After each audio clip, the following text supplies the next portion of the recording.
Hello sa'yo, Papa Dudut, at sa lahat ng nakikinig ngayon na minsan ding naligaw, minsan ding napagod, minsan ding nagmahal sa maling paraan, pero patuloy pa rin lumalaban sa gitna ng mga sugat. Hayaan niyo po akong magpakilala. Itago niyo na lamang po ako sa pangalang Ravin. Hindi ko tunay na pangalan, Papa Dudut. Ito ang pangalang naging tahanan ko sa loob ng maraming taon sa mundong hindi ko inaakalang magpapabago ng kapalaran ko, ang mundo ng mobile clans at anonymous connections. Noong high school ako, hindi ako yung batang masipag mag-aral o tipong honor student na pinagmamalaki ng guro. Ako po yung laging nandyan sa huling row, laging pasaway, laging kasama sa mga napapagalitan, laging may memo, laging may kaaway. Lumaki akong maingay, siguro dahil lumaki akong walang gaanong nakikinig. At noong dumating ang unang cellphone sa buhay ko, akala ko laruan lang. Hindi ko alam na yon pala ang magiging tulay ng maraming sakit, saya, lihim at pagsubok. Nabubuo sa pagkatao ko ngayon. Grade 5 pa lang ako nang matuto akong mag-text. Hindi pagbati, hindi pa uso noon ang emojis, kundi ang tinatawag na pasa-load, GM, palista sa clan, at syempre, ang buhay na umiikot sa NSAL. Name, sex, age, location. Doon ako unang natutong makipag-usap ng hindi halata kung sino ako. Doon ako unang nagkaroon ng mga taong tumatawag sa akin ng bro, lods, tol, kahit hindi nila ako kilala. At doon ko rin unang naramdaman na baka mas madaling magmahal kapag hindi kilala ng mundo kung sino ka, Papa Dudut. Dati-rati, tawa-tawa lang ang tingin ko sa mga nakikipagrelasyon sa text. Pero paano kung sa gitna ng mga biro may isa palang tao na hindi mo sinasadyang mahulog? Paano kung ang mundo ng anonymous texting ay maging mundo kung saan una mong natutunan ang masaktan, humiling at magmahal ng totoo? Marami po akong nakilala noon pero mas marami ang nasaktan ko. Aaminin ko, Papa Dudut, hindi ako proud sa nakaraan ko. Dalawa ang identity ko sa halos lahat ng clan. Ravin at Axel, pareho kong gawa, pareho kong hawak, parehong ako ang kausap, pero magkaibang buhay, magkaibang ugali, magkaibang mundo. Si Ravin ang misteryosong hindi nagpapakita.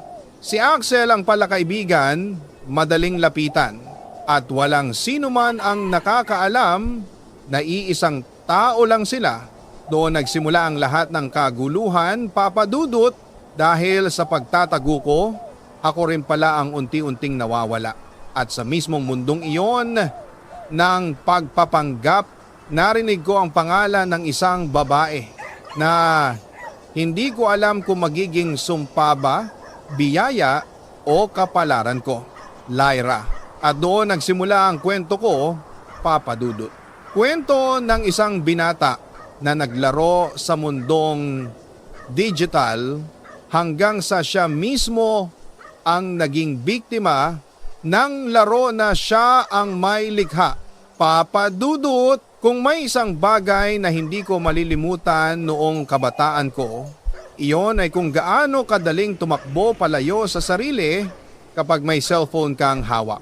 Sa totoong buhay, ako si Ravin, isang binatang pasaway, tahimik, madaling mapikon, at madalas umiwas sa mga tao dahil sa mga nagawa kong mali.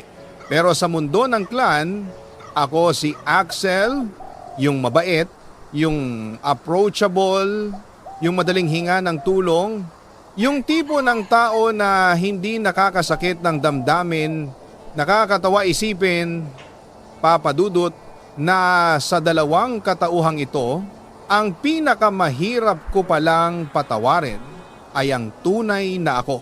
Habang tumatagal, mas lumalalim ang paglalaro ko sa dalawang identity. Sa bawat clan na sinasalihan ko, magkaiba ang papel ko. Si Ravin ang ghost member, walang mukha, walang ibi, puro haka-haka.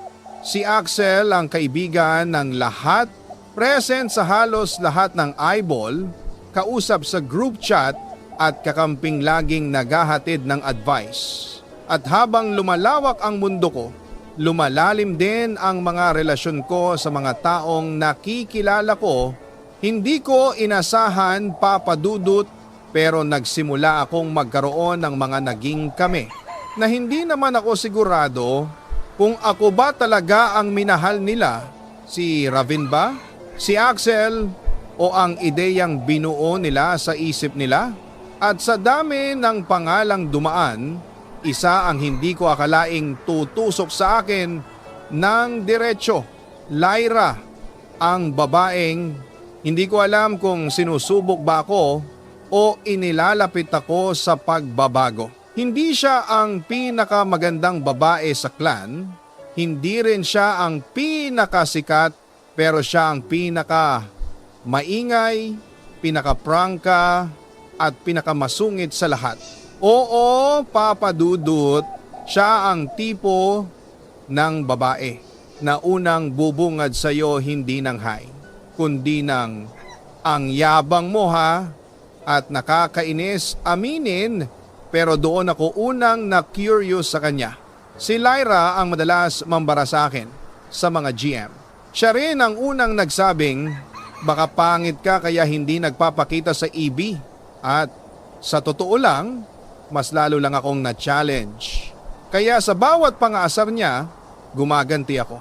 Sa bawat lait niya, nagpapatawa ako. Sa bawat sungit niya, lalo akong nagiging interesado. Hindi ko alam kung bakit. Papa Dudut, pero may kung anong hatak sa akin ang presensya niya kahit hindi kami nagkikita.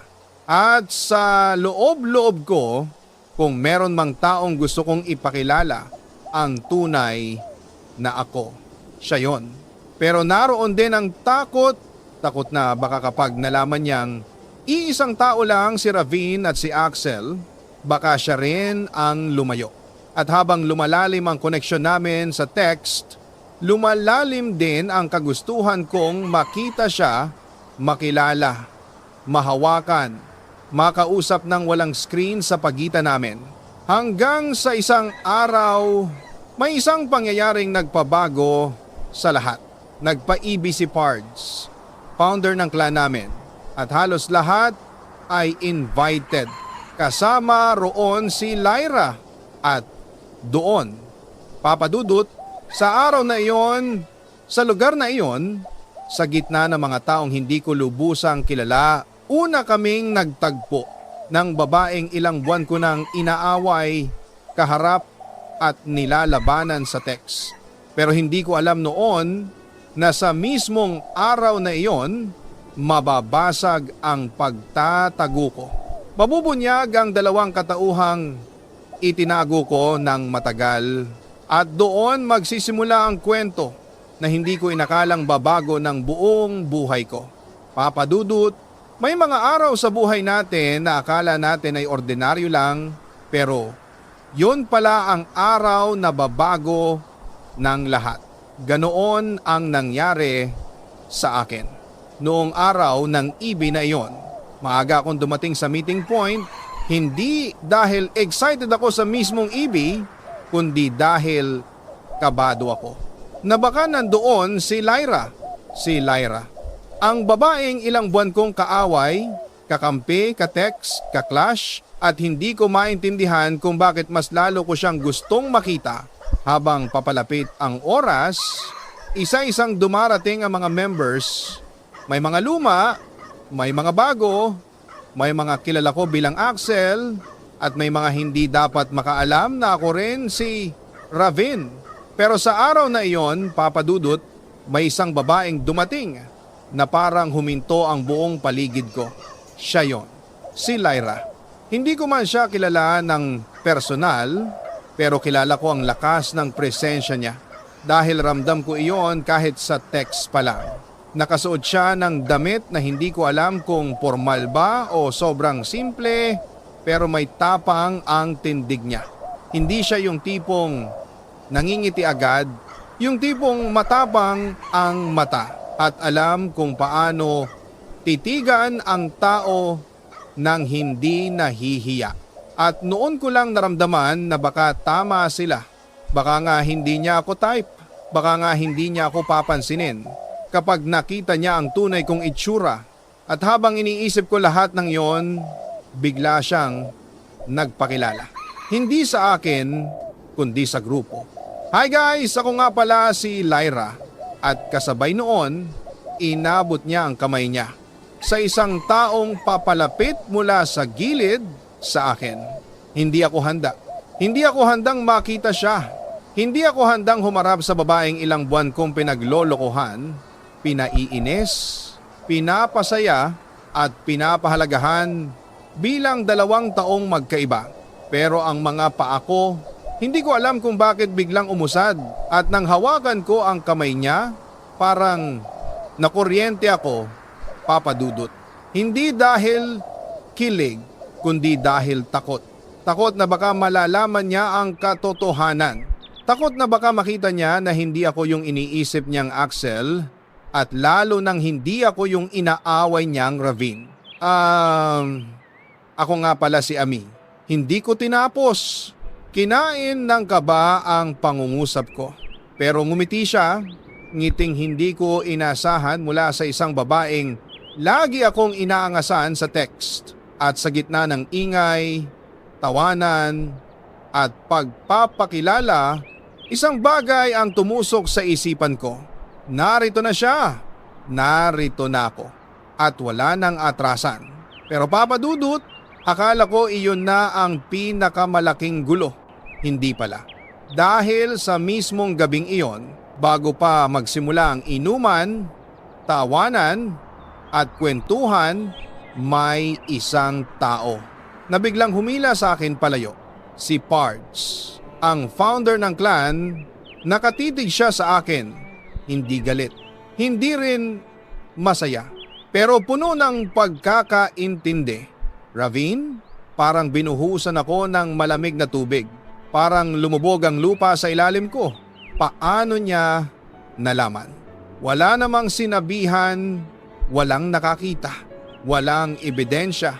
Pero doon ko naramdaman, Papa Dudut, na hindi lahat ng tao kailangan mong ipagtago.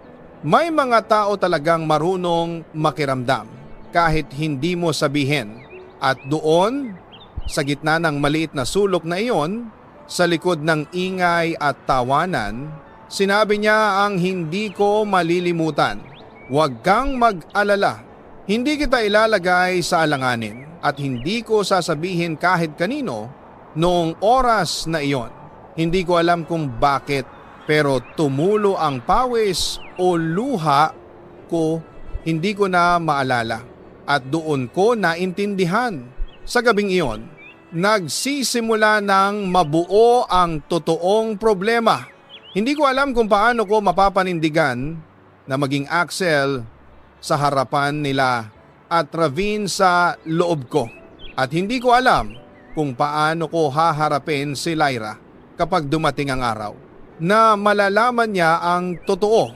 Pero Papa Dudut, ang hindi ko rin alam noon ay ito. Siya pala ang magiging dahilan kung bakit ako matututo na hindi lahat ng pagkakamali ay dapat takbuhan. At ang puso, kahit gaano katigas, may paraan palaging lumambot kapag dumating ang tamang tao, Papa Dudut. May mga koneksyong hindi mo inaasahang uusbong, hindi mo inaasahang lalalim, at lalong hindi mo inaakalang magiging mahalaga sa mundong puno ng pagpapanggap. Hindi ko po inisip kahit kailan na sa dami ng taong nakilala ko sa clan, si Lyra pa ang magiging dahilan kung bakit mabubuo ang isang bahagi ng pagkatao ko na hindi ko man lang alam na nawawala. Matapos ang unang EB, Hindi agad nawala sa isip ko ang presensya niya. Hindi siya yung babaeng sweet, hindi siya yung tipong malambing, hindi siya yung tipong nagbibigay ng atensyon sa lahat. Pero siya yung babaeng may lakad na hindi kailangang ipakita pero mararamdaman mo. Siya yung babaeng kahit hindi ka niya kinakausap, nararamdaman mong nandoon lang siya. Tahimik pero mabigat. Mataray pero may dahilan. Masungit pero hindi mapagmataas. At sa bawat araw na lumilipas, mas lalo ko siyang nakikilala, hindi bilang kaaway sa text, hindi bilang babaeng mapanglait, kundi bilang taong marunong humawak ng emosyon. Kahit hindi niya sinasabi, Papa Dudut, hindi ko po alam kung kailan nagsimula ang lahat. Pero unti-unti, naging parte na ng araw ko ang pag-aabang sa GM niya, sa rants niya, sa mga reply niyang may halong pang-aasar. At kahit wala kaming label, may pulso sa pagitan naming hindi ko kayang ipaliwanag. Naging mas madalas ang text namin at habang mas lumalalim ang usapan namin, mas lalo kong napapansin na hindi na ako naglalaro. Hindi ko na siya tinatrato bilang hamon. Hindi ko na siya tinitingnan bilang target. Nagsisimula na akong matakot hindi dahil sa kanya, kundi dahil baka mahulog ako at mahirap mahalin ang isang tao kung ang pundasyon mo ay kasinungalingan. Dalawa ang pangalan ko sa harap niya, dalawa ang buhay ko, dalawa ang identity na pinanindigan ko. Pero iisa lang ang taong natututo ng magmahal. At habang lumalapit ako kay Lyra, lalong lumalalim ang takot ko na baka isang araw kapag nalaman niya ang katotohanan, ako rin ang unang mawawalan. Papa Dudut, hindi ko alam kung ito ba ang tinatawag nilang karma. Dahil habang pinipilit kong kilalanin siya, pinipilit kong ilihim ang sarili ko. Dahil sa tuwing gusto kong ipagtapat ang totoo, lagi akong natatalo ng tanong na, kapag nalaman niya, matatanggap niya pa kaya ako? Pero kahit pilit kong umiwas, pilit kong kontrolin ang nararamdaman ko, may mga pagkakataong walang salitang kailangan. Isang gabi, Papa Dudut, simple lang ang gabi. Ordinaryong araw lang. Nagpapalitan lang kami ng kwento. Pero ramdam ko ang isang bagay na hindi ko pa naramdaman noon. Hindi siya kilig, hindi siya init ng emosyon, kundi kapayapaan. Kapayapaang hindi ko naranasan sa kahit sinong nakilala kong babae. Hindi ako kinakabahan sa kanya, kundi natatakot na mawala siya. Doon ko naintindihan. Si Lyra ang naging salamin ko. Siya ang nagpakita sa akin na kahit gaano ako kagulo, may isang tao palang kayang makita ang hindi ko kayang tanggapin sa sarili ko. Hindi pa malinaw ang lahat, wala pa kaming label. Pero may malaking bahagi ng puso ko na unti-unting binubuksan niya. Kahit hindi ko sinasadya, at habang lumalalim ang koneksyon namin, dumadating na rin ang araw na hindi ko maiiwasang harapin ang araw na kailangan ko nang pumili kung sino ba ako sa harapan niya, si Ravin, si Axel o ang taong wala sa script, wala sa code name, wala sa clan, kundi ako lang talaga. At iyon ang pinakamahirap sa lahat, Papa Dudut. Sabi nila, kapag nagsisimula ka ng magpakatotoo, darating din ang araw na haharapin mo ang lahat ng kasalanang itinago mo. At darating iyon sa araw na hindi ka handa. Habang papalalim ng papalalim ang ugnayan namin ni Lyra, lalo kong nararamdaman ang bigat ng dalawang pangalang pinapasan ko, si Ravin at si Axel. Isang katawan, dalawang mundo, Dalawang katotohanan na kailanman ay hindi pwedeng magsama sa iisang araw. Habang mas naging totoo siya sa akin, mas naging sinungaling naman ako sa kanya. At Papa Dudut, pinakamahirap makipag-usap sa taong tapat sa iyo kapag ikaw mismo ang taong pinakamaraming tinatago. Sa araw-araw na nagkakausap kami, lumalalim ang koneksyon. Pero kasabay noon, lumalalim ang kaba. Lumalalim ang pangamba. Lumalalim ang guilt na hindi ko maamin. Hanggang isang buwan, isang hapon na hindi ko makakalimutan. Naghihintay ako sa kanya sa labas ng campus nila. Hindi ko alam kung bakit, pero may kakaibang tibok nung araw na yon. Eye contact niya pa lang, parang may hihila sa dibdib ko papalapit sa kanya. Pero Papa Dudut, may isang pangyayari na hindi ko inasahan. Habang palapit siya sa akin, may isang babaeng dumating mula sa kabilang gate. May bilis ang lakad, may galit ang hakbang, may pamilyar na presensya. Si Mira, ang babaeng dati kong niligawan bilang Axel.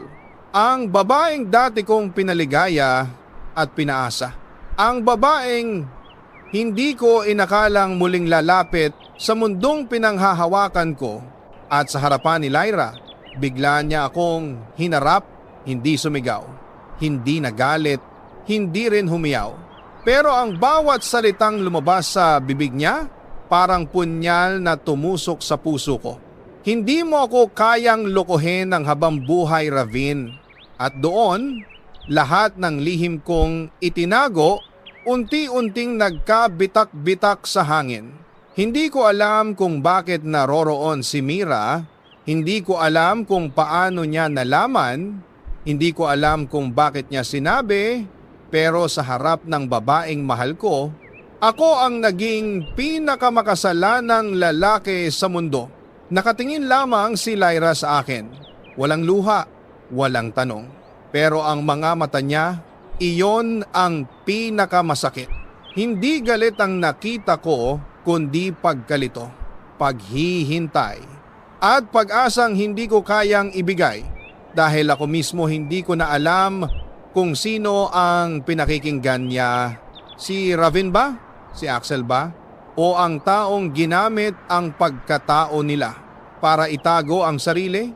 At doon, Papa Dudut, for the first time, nakita ko siyang lumakad palayo na hindi man lang lumingon, bahagya siyang tuminag, parang gusto niyang magsalita. Pero wala nang lumabas. At ako naman, naiwan sa gitna ng campus, hindi makagalaw, hindi makapagsalita at hindi makapaniwala ng taong pinakamalapit na sa puso ko, ako mismo ang nagtulak palayo. Papa Dudut, doon ko unang naranasan ang bigat ng pagsisisi. Hindi dahil nahuli ako, kundi dahil nasaktan ko ang taong hindi man lang humingi ng kahit ano mula sa akin.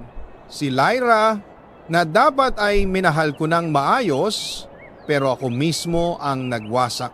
Nang maliit na tiwala niyang pinakamahirap kong makuha, kinabukasan, walang message, walang GM, walang reply, walang kahit ano. Parang nawala siya sa mundo ko. Parang hindi ko siya kailanman nakilala.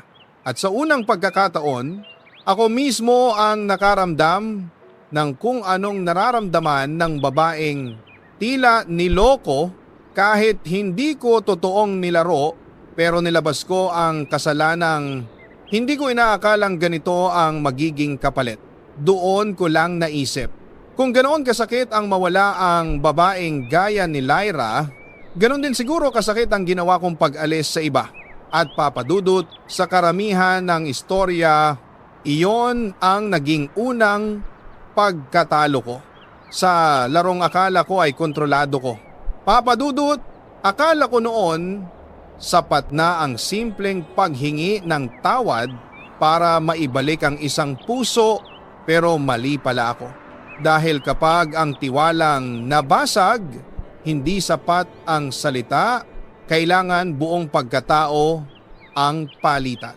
At Papa Dudut, iyon ang hindi ko kayang ibigay noong mga panahong iyon. Hindi ko alam kung paano magsisimula, hindi ko alam kung paano ako magiging isang tao lamang sa harap ni Lyra na nasaksihan ang dalawang mukha na ako rin mismo ang lumikha. Sa mga sumunod na araw pagkatapos ng pagkakabunyag, ginawa ko ang lahat para makausap siya. Sinubukan kong sundan sa school, hinintay ko sa labasan, nagpadala ako ng mga liham, mahahabang mensahe pero wala siyang sinagot. Walang kahit isang salita. Parang naging hangin ako sa buhay niya. At napagtanto ko, iyon na marahil ang isa sa pinakamalaking parusa ang wala kang kakayahang ipaliwanag ang sarili mo sa taong tanging dahilan kung bakit ka nagbago. Hindi galit ang ibinigay niya sa akin, Papa Dudut, kundi katahimikan. At iyon ang mas masakit.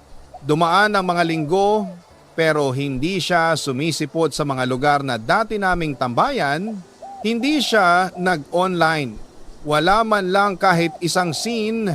Lahat, Papa Dudut, parang binura niya ako mula sa mundo niya. At doon nagsimula ang tunay na pagkalugmok ko. Hindi ko makain. Hindi ako makatulog. At sa tuwing may maririnig akong tunog ng cellphone, parang umaasa ako na baka siya iyon, pero hindi. Hanggang isang hapon, habang naglalakad ako pauwi, may dalawang miyembro ng lumang clan ang nakasalubong ko. Nabanggit nila, nabalitaan daw nila ang nangyari at may isang pangungusap sila na tumama sa akin ng diretsyo. Ravin, hindi naman si Lyra ang iniwan mo, kundi ang sarili mo.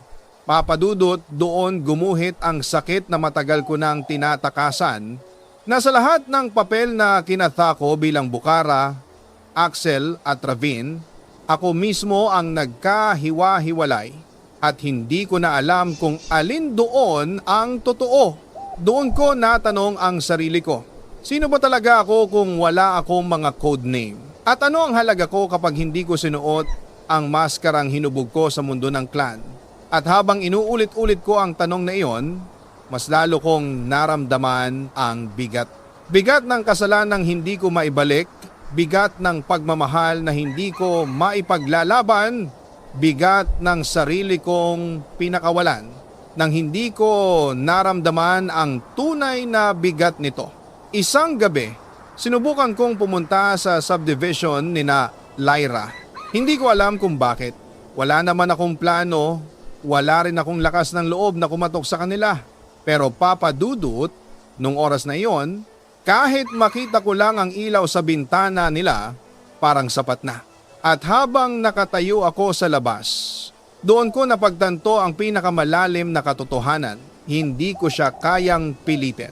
Hindi ko kayang hawakan ang isang pusong nasaktan ko sa paraang ako mismo ang hindi inasahan. Hindi ko kayang habulin ang isang babaeng marahil. Kailangan munang paghilumin ang sarili niya. At sa unang pagkakataon, ako mismo ang lumayo. Hindi dahil ayoko na, kundi dahil masakit mang aminin, wala akong karapatang pilitin siyang bumalik. Papa Dudut, kung kailan ko natutunang magmahal ng totoo, doon ko naramdaman ang pinakamasakit na katotohanan. Minsan, ang pagiging mabuting tao ay hindi pagsabay sa taong mahal mo, kundi pagbibigay ng espasyong kailangan niya para gumaling. At iyon ang unang gabi na hindi ko siya hinintay mag-message. Hindi dahil okay na ako, kundi dahil tanggap ko na baka hindi siya bumalik pa, Papa Dudut. Kapag matagal ka nang nagtatago sa lungkot, darating ang isang araw na akala mo, kaya mo na. Akala mo gumagaling ka na. Akala mo nakakausad ka na hanggang sa biglang isang simpleng pangyayari lang pala ang kailangan para bumalik ang lahat ng alaala, lahat ng sakit at lahat ng hindi mo nasabi. Ganito ang nangyari sa akin. Lumipas ang halos 2 buwan mula ng huling araw na nakita ko si Lyra. Sa 2 buwang iyon, marami na ring nagbago sa buhay ko. Nag-resign ako sa huling clan, nagbawas ng gimmick at sinubukan kong ayusin ang pagkataong ako mismo ang nagsira. Pero kahit anong pag-aayos ang gawin ko, isang parte ng puso ko tila nakabitin pa rin sa huling pagtalikod ni Lyra. Isang tanghali habang nasa internet shop ako para mag-print ng project, may narinig akong pangalan na hindi ko inaasahang maririnig muling-muli. Order for Lyra. Papa Dudut, tumigil ang mundo ko. Naging mabagal ang paligid, parang naging echo ang pangalan niya at nang lumingon ako, siya iyon. Siya talaga. Hindi siya nakaayos. Simple lang ang suot pero sapat para magbalik ang lahat ng alaala na pilit kong tinatakasan gabi-gabi. Nakatayo siya sa counter, hawak ang order slip, tahimik, payapa. Pero ramdam kong may bigat sa likod ng mga mata niya na hindi ko alam kung ako ba ang dahilan, hindi ko alam kung lalapit ako. Hindi ko alam kung tatawag ako ng pangalan niya. Hindi ko alam kung handa na ako o handa ba siyang makita ako. Pero Papa Dudut, may mga pagkakataon sa buhay na hindi ikaw ang pipili ng oras, kundi ang oras ang pipili sa iyo. Habang papalapit siya sa pintuan, bigla siyang napatigil. Nang makita ako sa gilid, hindi ako nakagalaw. Parang may malamig na hangin na dumaan sa pagitan namin. Hindi siya nagalit, hindi siya natawa, hindi rin siya lumapit. Pero Papa Dudut, doon ko nakita ang tingin na hindi ko nahahanapin sa iba kahit kailan. Ang tingin ng isang babaeng nabitawan mo pero hindi mo kayang kalimutan. Hindi ko alam kung ilang segundo kaming nagtitigan, pero sa loob ng ilang segundo na iyon, bumalik lahat. Ang late night messages, ang tawanan, ang pag-asang bubuo sana ng isang relasyon na hindi namin nabigyan ng pagkakataon. At sa wakas, si Lyra ang unang tumingin sa lupa. Hindi dahil nahihiya siya, kundi dahil siguro hindi na niya kayang balikan ang sakit na ako mismo ang nagbigay. Lumapit siya ng kaunti. Hindi kasing lapit ng dati pero sapat para maramdaman kong hindi pa tuluyang sarado ang pinto. Hindi ko alam kung paano magsisimula kaya ang nasabi ko lang sa napakahinang boses, salamat. Hindi ko alam bakit iyon ang lumabas. Salamat? Sa ano? Sa sakit? Sa alaala? Sa pag-iwas? Sa pag-alis? Hindi ko alam. Pero ang sagot niya, iyon ang hindi ko makakalimutan. Ravin, may mga bagay na hindi mo na kailangang ipaliwanag. Pero may mga bagay na kailangan mo nang simulang harapin. At bago pa ako makasagot, lumakad na siya papalayo. Walang halik, walang haplos, walang yakap. Pero Papa Dudut, sa isang pangungusap na iyon, mas marami siyang nasabi kaysa sa buong 2 buwan na hindi kami nagkita. At sa wakas, narinig ko ang sagot sa tanong na matagal ko nang bitbit. Hindi niya ako galit, pero hindi rin niya kayang ibalik ang dati. Ayaw niyang maging kaaway ko, pero hindi rin niya kayang maging akin muli. At Papa Dudut, iyon ang masakit. Dahil minsan, ang taong pinakamahalaga sa iyo, hindi naman talaga mawala. Nandyan lang, pero hindi mo pwedeng hawakan. Hindi mo pwedeng pilitin, at hindi mo pwedeng angkinin. Umalis si Lyra, hindi na lumingon. At ako naman, pinanood ko siya hanggang hindi na siya makita sa mata ko. Pero mas ramdam ko siya kaysa noong magkasama pa kami. Papa Dudut, may mga kwento sa buhay na kahit gaano mo pilit ayusin, hindi talaga kayang bumalik sa dati. Hindi dahil kulang ang pagmamahal, kundi dahil minsan ang pagmamahal mismo ang kailangang bitawan para makapagpatuloy ka sa sarili mong buhay. Pagkatapos ng muling pagkikita namin ni Lyra, hindi ko alam kung ano ang mararamdaman ko. Masaya ba ako dahil nakita ko siya? Malungkot ba ako dahil hindi na niya kaya ang dati? O natatakot ba ako dahil baka iyon na ang huling beses na magtatama pa ang landas namin? Sa totoo lang, Papa Dudut, pinili kong huwag nang habulin ang sagot. Hindi dahil hindi ko siya mahal, kundi dahil natutunan ko na hindi lahat ng pagmamahal ay kailangan pang ipaglaban hanggang dulo. May mga puso kasing pagod na. May mga sugat na hindi mo na dapat hukayin. May mga tao na masaya kang minahal, pero mas masaya mong pakakawalan. Sa mga sumunod na linggo, mas inuna ko ang sarili ko. Isang bagay na hindi ko nagawa habang hinahabol ko ang maling pag-asa. Nagbasa ako ng mga librong hindi ko kailanman nabuksan noon. Nag-jogging ako tuwing umaga para ipaalala sa sarili ko na may mga bagay na kaya ko kahit mag-isa. Muli kong binalikan ang mga kaibigan kong matagal kong iniwasan.